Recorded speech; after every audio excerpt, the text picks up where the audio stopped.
Bonjour, aujourd'hui le message que je voudrais partager avec vous s'intitule Le cœur au ciel et les pieds sur terre. Eh oui, les chrétiens sont parfois, et pas toujours à tort, perçus comme des gens perchés dans leur monde, dans leur bulle et totalement déconnectés des réalités terrestres. Était-ce là aussi une caractéristique de Jésus? Était-il un rêveur comme parfois certains se l'imaginent? Eh bien, pour le savoir, nous allons ensemble nous pencher sur 4 récits historiques que nous trouvons dans les évangiles. Le premier se trouve dans l'évangile de Marc au chapitre 3, les versets 7 à 11. Il y est écrit que Jésus se retira au bord du lac avec ses disciples. Une foule nombreuse le suivit. Jésus dit à ses disciples de tenir toujours à sa disposition une petite barque afin de ne pas être écrasé par la foule. En effet, comme il guérissait beaucoup de gens, tous ceux qui avaient des maladies se jetaient sur lui pour le toucher. Vous le voyez, Jésus n'oublie pas la prudence. Il anticipe le danger potentiel de se faire écraser et établit un plan, mettre une petite barque à sa disposition pour se mettre à l'abri en cas de besoin. Deuxième exemple, tiré de l'évangile de Marc chapitre 5 versets 21 à 43. Il est dit là que Jésus arrive à la maison du chef de la synagogue Jaïrus. Il met tout le monde dehors et prend avec lui le père et la mère de l'enfant et ceux qui l'avaient accompagné. Il entre là où se trouvait l'enfant, il prend la main de l'enfant et lui dit « Talitha koum », ce qui veut dire « Jeune fille, je te le dis, réveille-toi ». Aussitôt, la jeune fille se leva et se mit à marcher. Waouh! Moi, j'aurais eu la tête au ciel. Je me serais déconnecté des réalités terrestres devant une telle merveille. Mais il est écrit que Jésus leur donna alors l'ordre de donner à manger à la jeune fille. Eh oui, Jésus n'oublie pas ce besoin basique de la vie humaine qui est de manger. Il a fait un miracle, mais il sait que cette jeune fille doit être affamée et qu'après l'avoir ressuscitée, il faut qu'elle se nourrisse normalement. Troisième exemple, Marc 6, versets 30 et 31. Il est dit que les apôtres se rassemblèrent autour de Jésus et lui racontèrent tout ce qu'ils avaient fait et tout ce qu'ils avaient enseigné. Jésus leur dit « Venez à l'écart, dans un endroit désert, et reposez-vous un peu. » En effet, il y avait beaucoup de monde qui allait, qui venait, et ils n'avaient même pas le temps de manger. Jésus ne néglige ni ne sous-estime ce besoin très terre-à-terre qui est le besoin pour ses collègues, ses disciples, ses apôtres de se reposer. Dernier exemple tiré de l'évangile de Jean, chapitre 6, versets 2 à 13. Il est dit que Jésus vit qu'une foule nombreuse venait à lui. Il y avait environ 5000 hommes. Jésus prit les pains et après avoir remercié Dieu, il les distribua à ceux qui étaient là. Il leur donna de même du poisson autant qu'ils en voulaient.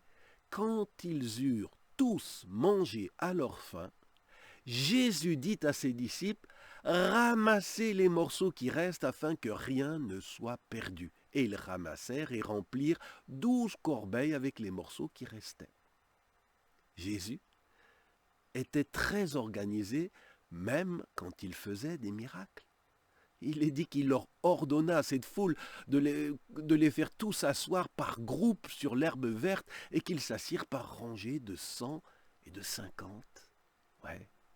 C'était un as de la logistique. Et Jésus était aussi très économe dans sa générosité. On aurait pu penser, oh, mais puisque Jésus multiplie à volonté les pains, les poissons, on n'a pas besoin de s'embêter à ramasser les restes, on jette tout à la poubelle, et il multipliera la prochaine fois. Pourquoi s'embêter? Non. Jésus reste très concret, pas de gaspillage, et il fait ramasser les restes et des corbeilles sont remplies.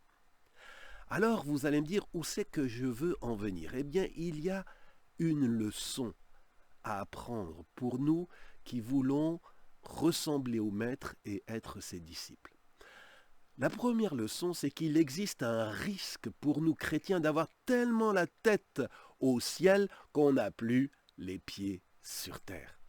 Vous connaissez peut-être la chanson de Plastique Bertrand, « Ça plane pour moi, ça plane pour moi ». Parfois on pourrait chanter ça à propos de certains chrétiens vraiment perchés. Et c'est pas un bon témoignage. Les gens ont besoin de voir que oui, on est connecté avec Dieu, mais on n'oublie pas pour autant les réalités terrestres. L'hyperspiritualité voudrait nous faire croire, on entend parfois même ça dans certains enseignements, que cet aspect bassement matériel des choses, de la vie, c'est secondaire. Qu'un chrétien, lui, il est toujours branché au ciel.